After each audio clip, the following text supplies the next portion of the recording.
everyone, Aimer back with another Mission Impossible episode review.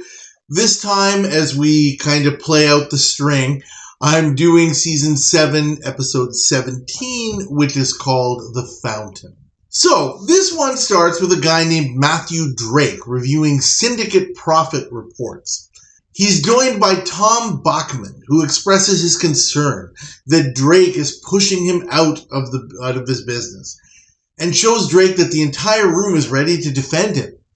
Bachman takes the most important records as an insurance policy against the organization and gets his people to lock Drake up in the storage room, readying a bomb as he leaves. Jim gets his instructions from the oft-used knick-knack shop. The mission: Bachman's bomb killed 2 people and wounded others, including Drake. That's because Bachman left his people inside the room when he set the bomb off. I don't get it. Who is hunting, and Drake is hunting high and low for Bachman and the records.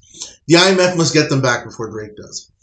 The apartment scene tells us we're going to Mexico, from where Bachman plans to head into hiding somehow. Barney and Jim find Bachman's pilot Mallory and take him out with the knockout ring, while Drake is told by his men, Dawson and Perez, that they've located Bachman as well. Barney takes Mallory's place and meets Bachman at a cafe, and the bartender listens to their negotiation, but soon the two are in the air over the mountains. Barney simulates trouble and the plane starts nosediving. Another knockout ring takes Bachman out, and Barney heads to an airfield, handing him off to Jim in a jeep and giving him an injection that makes him partially awake so that he can hear and feel the plane crashing. Meanwhile, Drake and his men arrive at the cafe, flashing a picture of Bachman, and the bartender plays coy, but eventually, after a fair bit of cash, tells Drake about Barney and the yellow plane heading back towards the U.S. Drake demands a search plane and reiterates that he'll make Bachman pay for crippling his left arm. Bachman wakes in the woods near the crashed plane with Barney hobbling on a broken leg, saying they'll have to try to make it to a nearby village. After some walking, they find an impressive building where they find several people meditating outside, telling them that Barney needs help. He's brought inside where he meets Jim and Casey, who tell them that they are William and Charity, and that he's at the home of the Fellowship of the Golden Circle. And he and Barney are welcome to stay for a while. Willie brings in an injured raccoon, the injury being staged by the IMF, but Casey is able to heal it good as new with some special water, and of course an injection of a carefully hidden antidote. Bachman is amazed at what he sees and looks in a book where he sees a picture of Casey from 1861, looking identical to how she is today. And further investigation shows other books, indicating that Casey as Charity has been around for a long time. Casey claims that they're just her ancestors, but Bachman wonders why she would have so many ancestors named Charity. After some hours, Drake and his men spot the plane in the woods, as well as the Fellowship's dwelling, as Jim and Willie continue to give Bachman cryptic answers about what he sees around him. And Barney returns fully healed from the water. Bachman sees Willie as Walter Barrows, a World War II pilot. Willie says, "Oh, that's just my father." Dawson and Perez are dispatched to the area to go and get Bachman and bring him to where Drake will be waiting.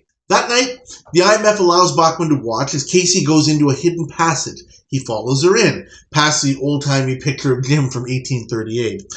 He finds her at an underground stream and demands that she admit the truth about herself and the life-giving properties of the water. And she does, saying she needs the water at least every 48 hours or else she'll face the natural consequences of being older than 140. She wonders aloud about the prospect of taking some of the water and going with Bachman away for a while, saying that might be exciting. And it's clear that he's running from something. Perhaps his new discovery could help out whatever is causing his issues. Bachman says maybe she's right. Jim discovers them, warning Bachman that there are some side effects of the water, but Bachman, of course, doesn't care about that. And Jim gives him a hearty chalice full of it, with a pill inside, of course, that he gulps down, instantly getting woozy. The IMF take him into a room where Casey applies makeup that makes Bachman look 20 years younger, and then deals with some masks and other accoutrements for herself. Dawson and Perez get to the building where they find and knock out one of the IMF acolytes. I don't know what else to call them. They see Willie and Barney putting Bachman in a chair at the library, and he wakes up seeing his new face as Jim welcomes him into the fellowship. Dawson and Perez come in, and Bachman says he's more than willing to go with them. on the condition that Casey accompanies him. Jim protests, but Casey says it's okay. Jim gives her some of the water to take with her, telling the hoods that it's medicine. Satisfied, Drake's men leave, and soon we're at his office, Drake's office, with Drake amused at Bachman's alleged discovery of the Fountain of Youth. Casey asks for some of the water, as it's been more than 48 hours since she last had it, but Bachman dumps the water out, saying that she's the proof that he needs. Drake and his men laugh the whole thing off, but Bachman says they'll see, and says he'll exchange his records and the cure for Bachman's maimed hand in exchange for getting back in with the syndicate. Casey uses some chemicals and mask adjustments to turn himself into a mummy, to the shock of the onlookers, and the freaked out Drake says he accepts the deal. Willie takes out Perez and revives Casey as the others head away, with Barney and Jim following, summoning the police. Bachman pulls the tape out of its hiding place. Jim yoinks it away as the cops do their thing. Mission accomplished. Okay, I know that some people skip ahead to the grade portion of this if you've already seen the episode before. If you listened to my recap, you can probably hear from my voice what I am about to say. This one gets a grade of an unqualified F. I've mentioned many times about the 3 unforgivable traits of Mission Impossible villains. I've called them the kisses of death. One trait that immediately makes an episode bad is when a villain is lame. And lameness involves being easy, manipulatable. Somebody has a trait or an end goal that is laughably easy to exploit, or is just ridiculously moronic. Okay? The other trait, second one, is when the villain is a schmuck. And I've mentioned that many, many times. When a villain is so easily fooled and made to overreach themselves at the drop of a hat. Usually the IMF gives them some pennies from heaven, something along those lines, in the form of exactly what they really, really want at the perfect time. And the villain does absolutely no due diligence, doesn't give it any scrutiny, doesn't stop to think about how everything seems to be falling perfectly into place for them at just the right time. And the final trait, as I've mentioned, is when a villain is completely boring. Sometimes I use the word unengaging. I've used the verbiage, I don't care what happens to this guy or this girl in rare cases, or these people. With some villains, you don't even care if they get beat. You just want them to be gone and the episode to be over. This episode is perfect for illustrating those 3 kisses of death. Thomas Bachman is an unengaging, lame schmuck. This episode is a complete mess. The entire premise of it is ridiculous. The plot is slow and banal, and the ending is ridiculously contrived and borderline nonsensical. There, I said it. And this is almost word for word the blurb that I wrote in my previous go-round. And I stick by it. I know that sometimes I say the blurb that I wrote before and then I say, okay, I'm going to walk some of that back a little bit. I'm not walking any of this back. This all fits perfectly, and this episode thoroughly deserves an F.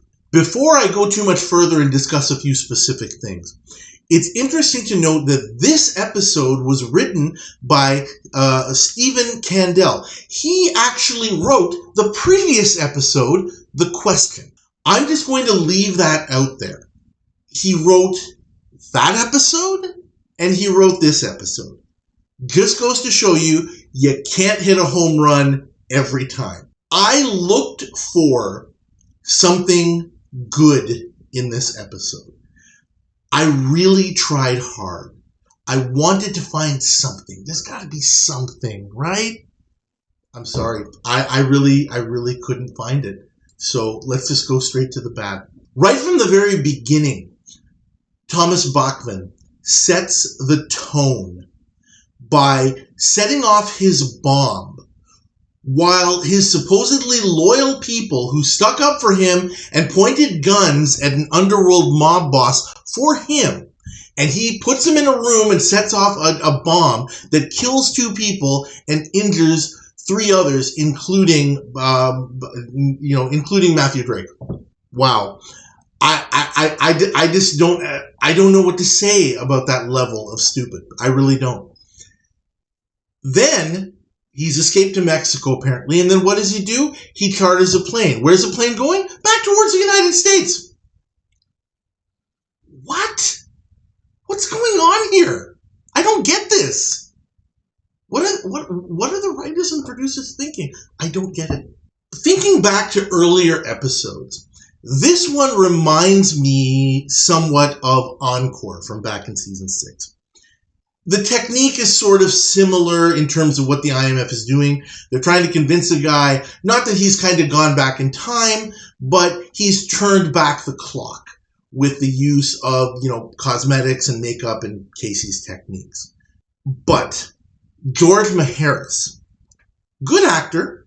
He's given a horrible, horrible script this time and a ridiculous role to play. But comparing him to William Shatner, come on, there's no comparison. Ironically, as I was watching this episode, Cameron Mitchell, who plays Matthew Drake in this episode, the way that he kind of goes about playing this role is actually a little bit, if you think about it, like Ricardo Montalban in the movie The Wrath of Khan, which is, by almost everybody's account, a fantastic movie. Love that movie to death. And it's so ironic that, you can compare one character to Shatner in a previous episode and the other one to Ricardo Montalban. But the comparison starts and ends there. There's no comparison in terms of the quality of those characters. I just wanted to point that out because that was the first thing that kind of, came into my head here about Cameron Mitchell playing this thing. It's like, I'm going to get him. I shall chase him around, the edges of the universe and this and that. Like, something else I noticed, and this is not necessarily bad, but I just don't kind of know what to make of it.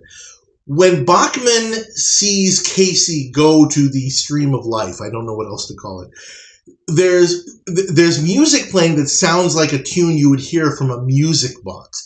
I'm not sure whether that's supposed to be music that's actually going on and Bachman is actually hearing it and it's part of the actual atmosphere of the show, or whether it's just music that's supposed to be like kind of like the show's theme to kind of set the tone a little bit.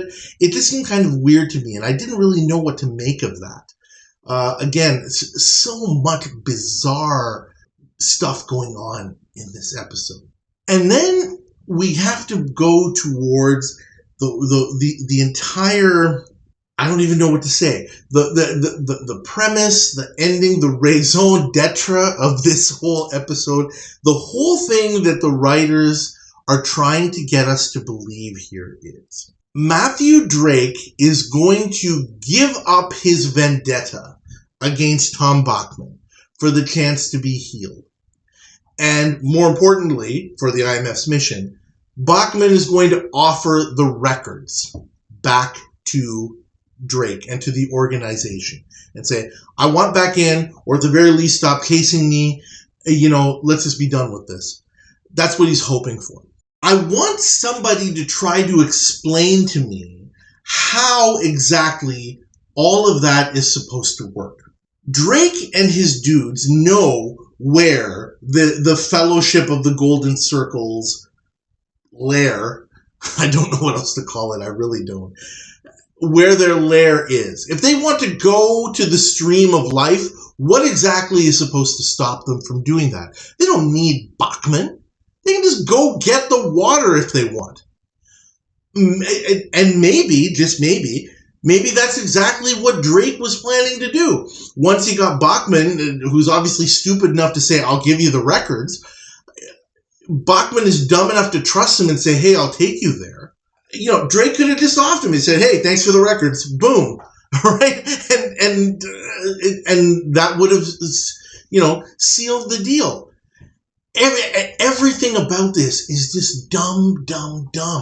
How does the IMF know that Drake is going to buy it? The whole, dog and pony show that Casey puts on. How does he know that Drake is going to accept the deal or say, nah, you know what, I don't want it. I'll go get it myself. I just want those records. Or that Bachman won't just say to them, you know what? I don't think I'm going to go. I don't think I'm going to leave your fellowship. I like it here. Why don't I just hide down in the stream of life for a few weeks? What are they going to do? How can they possibly stop him from doing so? I'm sure the IMF could probably, turf him out, inject him with something and knock him out and send him somewhere else, but they're not going to complete their mission. Again, so much of this depends on getting into someone's head. As I mentioned, these are lame schmucks, eminently predictable, but that's only because of plot contrivances. I just don't know what to say about this. I really feel like I'm being incoherent here, but there's just nothing about this. I should say nothing. There's just so little about this episode that makes any kind of sense. I would normally complain about the yoink ending, where we've had this in several episodes in season 7, where Jim is just like, oh, hey, thanks, I'll take that. And the cops come in and, the episode ends. I don't even care. I was just glad that this one was over. I've been sort of dreading it since I saw that, oh yeah, this one's next after the question. Because I was saying to myself, this is the one that you're going to absolutely hate reviewing. And I'm glad that I was able to get myself through it. It's definitely a candidate. I think it might be a little bit too early to say. It's definitely a candidate for being right down at the bottom of the ranking list. If anybody can make a case that it shouldn't be there, I would love for you to plead your case. And I think I don't want to say anything more about this. I have pointed out on the Facebook group, and I'm very glad to see it. There was a subscriber, IMF Cinnamon, who posted an outstanding comment for the episode The Exchange back in season 3. I assume it's a she. She or he has made some wonderful points and has really kind of made me rethink some things. If you feel strongly about an episode like that, or this, or any episode, please, I want to hear your comments. If there's something I've missed, if there's something you think I need to rethink, because I am going to go back and I'm going to kind of sort of remaster, for lack of a better word, some of the older reviews that didn't come out so great in terms of the video and audio synchronization and things like that. I would really like to hear your comments before I do those things so that I can try and get some of that into the review videos. So please keep it coming with the comments. In addition to the comments, please like this episode review video for what it's worth, and please subscribe to the channel if you haven't already.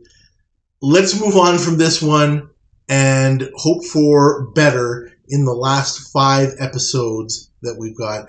I seriously don't think you can get a whole lot worse. Thank you again, and I'll see you next time.